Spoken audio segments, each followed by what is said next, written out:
Hey guys, hope you're all having a phenomenal week. It's Ethan Bailey here.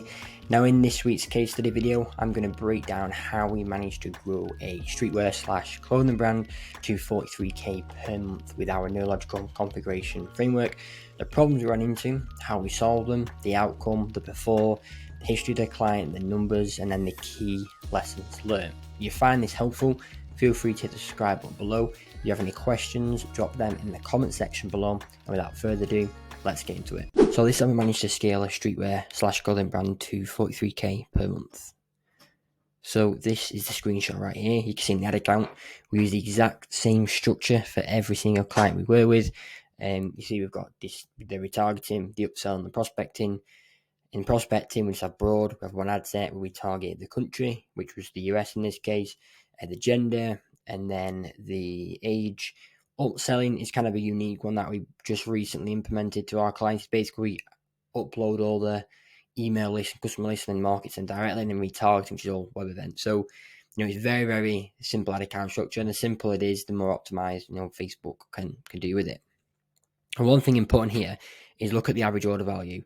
So the average order value here is below $50, and we're still getting a 6x. So imagine if we managed to get that to 65, which is the Shopify for the brand, their average order value, we'd get that ROAS way higher, make them a lot more money.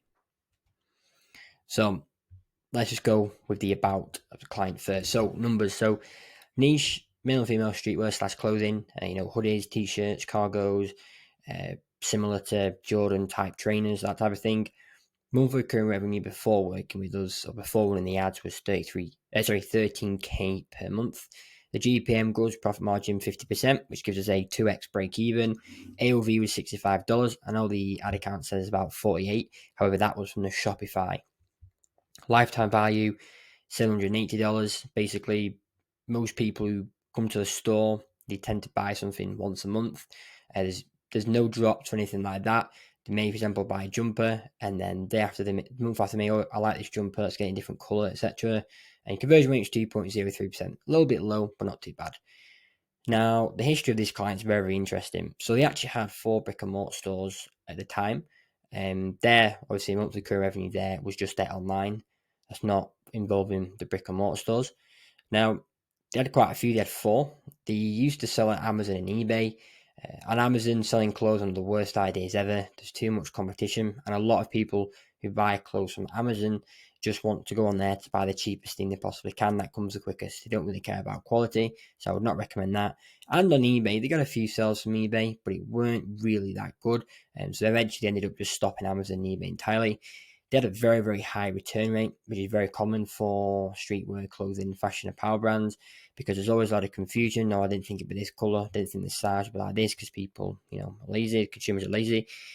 They worked with 2 agencies in the past. One was actually a very, very big agency, and I was surprised that they didn't manage to get the ads up and running.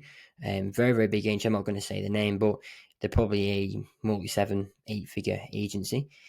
Now, they struggled to scale. This was just primarily to do the brick and mortar side. Obviously, you've got a lot of outgoings, you've got staff, etc.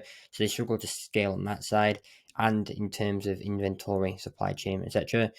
And they actually tried everything but Facebook themselves. So the agency obviously tried Facebook, but them themselves tried everything but Facebook. So Google, YouTube, TikTok, Pinterest, emails, even things like leaflets, because they had the belief that Facebook ads don't work for them, which is a very, very bad belief to have, because we've run ads for various different clients, and we've run them on Google, we've run them on TikTok, we've run them on Pinterest, and we have found that the best platform that gets the highest ROI, the highest average order value, the most sales, and the most profitably is Facebook.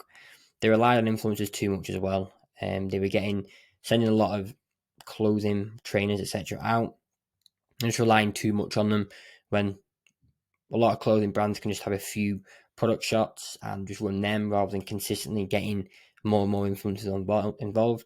And they focus on the wrong products. So what I mean by that is that they had a bestseller, which was their cargos, slim fit, very, very good cargos, very similar to what Represent sells. They sold the most. That equated to about 40% of the sales. However, they tried pushing hoodies because it's winter, and there wasn't proof of concept behind that, and they bought all the stock for that and stuck on the cargos. Obviously, it had gone out because they spent it all on the hoodies, so it was really bad in terms of stock management. Now, the problem that we ran into when running the ads. So, whenever you run ads, you see like these case studies, they never tell you about the problems. They say, oh yeah, we generated 100k per month, 50k per month, oh, it was easy, blah, blah, blah. They never ever mention the problems. So I'm going to go through the problems we face. So high return rates was a very, very big problem. So we'd, run the ads, people would acquire very, very high return rate. What they did before we obviously got involved was a lot of guesswork. So the ad data wasn't actually accurate because none of it was kind of proven. The agency they worked with had just guessed a lot of it and used their experience rather than market research, which would cause a big problem. They didn't believe Facebook ads worked entirely, so we had to really deliver. Otherwise, within a couple of months, we would have got fed up. They couldn't find their ideal consumer. It was very, very tough. Not a lot of people wear cargos. Especially in the US, it's quite a rare thing to see. They struggled with trends, so everything's always changing. Cargos are in now. Baggy cargos were like last year. Slim fit sport cargos are this year. What's going to be next year?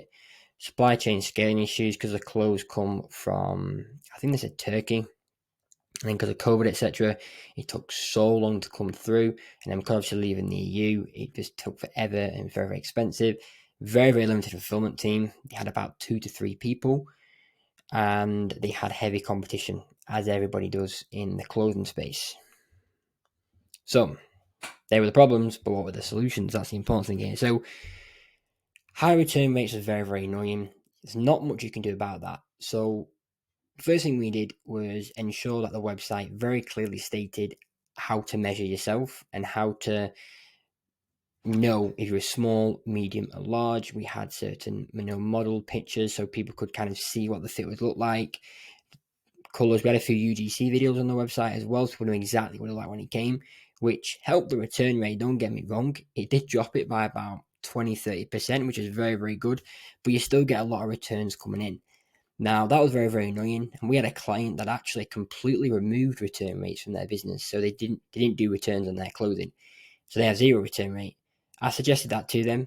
They actually removed return rates entirely, so they don't do returns. Because a clothing brand, it's your biggest problem is return rates. It is legal. It is totally, if you say to a consumer by purchasing this, you agree to our return policy, which is there are no returns. And if you make it very clear on the website how to measure, people buy it. And a lot of the time, because there's no return rate, people didn't even think, oh, I want to return this. Because a lot of the times people return it, it's not like the product's broken. It's just because there's a little problem, like it's a little bit too tight. So they want to send it back, get the money back. Well, there's no return rate and it's a little bit too tight. They're just going to keep hold of it. They're not going to bin it. They're going to still wear it. They're not going to bin it. They're not going to try and return it because obviously they can. But it's all the type of the consumer thinks. If it's minor problems, going to keep it. Major problem, like if a product came with a massive hole in it, fair enough. But it's very, very unlikely with clothing brands. You get the most ridiculous return rate excuses. Oh, I thought it was blue and it's red, things like that. So a lot of their ad account was entirely guesswork. The structure was absolutely insane. There was a lot of split testing, a lot of ad sets of different countries when they only really sold in the US. There was a lot of things wrong with it. So what we did is we just completely ignored all the data. The data that was there and just started fresh. We had 3 campaigns running. Soon we're going to change that strategy. We run prospecting, retargeting, upselling. Soon we're actually going to change that strategy and just run prospecting and retargeting the same campaign, because we've noticed Facebook actually retargets people anyway. So sooner or later we're actually going to combine those. So it's only going to be 1, and then upselling is just 2 campaigns, but not at the moment because Facebook isn't quite there yet. So a lot of guesswork. So we just completely ignored everything and just set up our own campaigns. He had kind of like 20 campaigns, 50 ad sets, 30 split test ads, ABO, CBO. They were looking for leads, and it was crazy because this was the agencies they worked with were like really established, high 7, 8-figure companies. So to see all this was kind of a bit shocking. And I do know that from some clients have come with us, the big agencies, they tend to stick an apprentice on your ad account. So when you obviously, sign with them, a lot of proof of concept, big agency.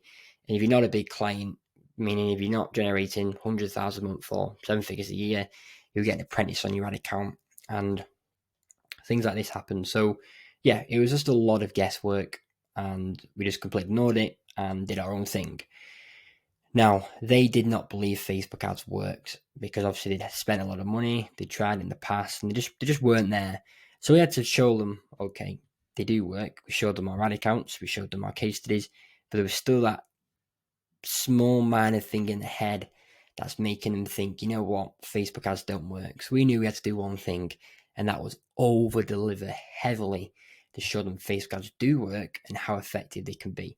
So that's what we did, heavily over delivered. We didn't just look at the ad account and go, okay, what can we look? Let's look at their email flows. Look at the Shopify. How can we increase the conversion rate, average order value, lifetime value, customer retention rate, things like that. Trends is a big problem with clothing brands. It's very, very hard to, actually keep up with it. But they had very, very slim cargo pants that they were selling. Very, very good. Now, I know last year was baggy and this year was kind of slim in terms of cargo pants. So I have no idea what the next year is going to be. However, it's something you can't really solve.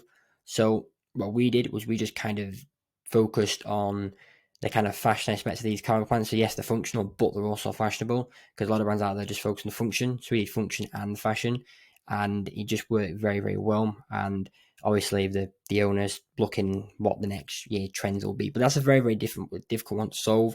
You can only really position your product to kind of counteract it, ready for when a trend occurs. But slim fit cargo pants will be here for a while. And to be honest, people are still even see baggy ones as well. So supply chain scaling issues, this is common, COVID, Turkey, etc. So we had to kind of forward buy a lot of the stock.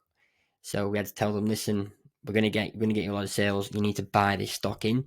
Bit reluctant at first, but they did it in the end, because at the end of the day, the most annoying thing would be is if we, got thousands of sales, but they only had enough stock for 100. You'd be kicking yourself. So that's what we did there, and we just ordered stock in earlier. So even with COVID, with the wars going on in, whatever's going on in, Europe, Africa area, very, very easy to get stock across.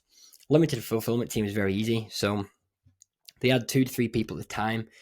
And obviously they can only work 8 hours a day with a 30-minute break. Yes, you can make them work longer, but productivity actually sinks. So with their brick and mortar stores, they had 4 running. So 1 staff member per day when it was quiet, or if there was 2 people on, 1 would fulfill orders as well. So it weren't really a big problem. And the fulfillment team was kind of solid. Just the idea to them, and it worked. Now, heavy competition, very, very big in a lot of spaces, especially the clothing. So how do you fight that? The best way is that messaging and identity. So position your product in a way. So cargo pants, for example, people think they're fashionable. You can go out drinking in them, go out partying them. So we positioned it as something to wear to the gym as well, because I see people now slowly wearing slim fit cargo pants in the gym, going out with your friends, going to your mate's house, kind of a relaxed type thing. We're positioning the product like that rather than something for traveling, going to bars, etc. Worked very, very well.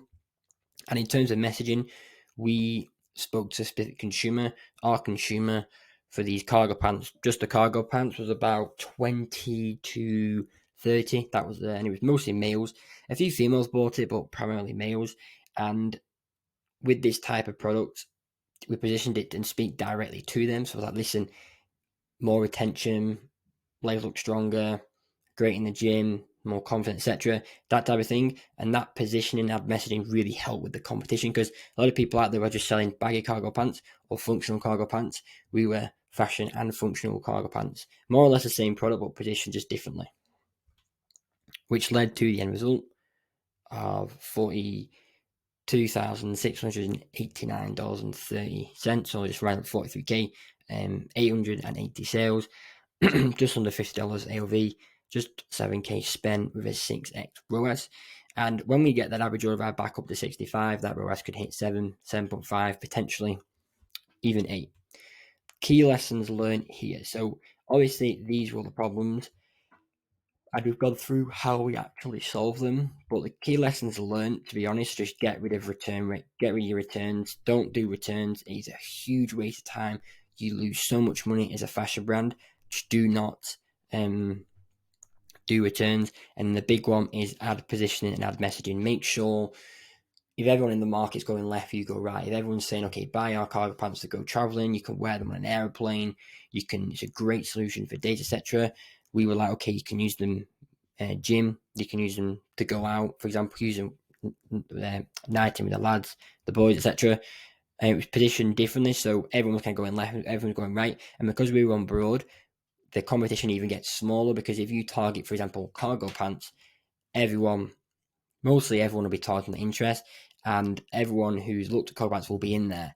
But in broad, there'll be people who are thinking of buying them but not showing interest, and Facebook doesn't actually know they are interested in cargo pants, so they wouldn't have actually appeared and be under an interest. You'll be able to pick them up as well with less competition, because a lot of people can't seem to get broad to work. I'm not sure why, but we can, and that's why competition is a lot lower. So that is how we managed to scale a streetwear / clothing brand all the way from around 13k per month all the way to 43k per month with our neurological configuration framework. Now, if you have any questions, feel free to drop them in the comment section below. If you found this video helpful, feel free to hit the subscribe button below. I record this video because I do get a lot of apparel / fashion streetwear clothing brands speak to me, and a lot of those problems that occurred in this case study they'd experienced. So if they watch this, if you are a clothing brand owner and you watch this, you'll be able to solve those problems and not have them anymore. And obviously, if you use this type of strategy, you'll be able to grow your clothing brand to around 43k per month. Now, if you want me to run your ads, feel free to check in the description below where it says have Ethan Bailey run my ads. Click the link there, schedule a very quick 10-15 minute chat with me, and we'll see if you are a good fit for us and our neurological configuration framework. And that is everything. So I hope you'll have a fantastic weekend, and I'll speak to you on Monday.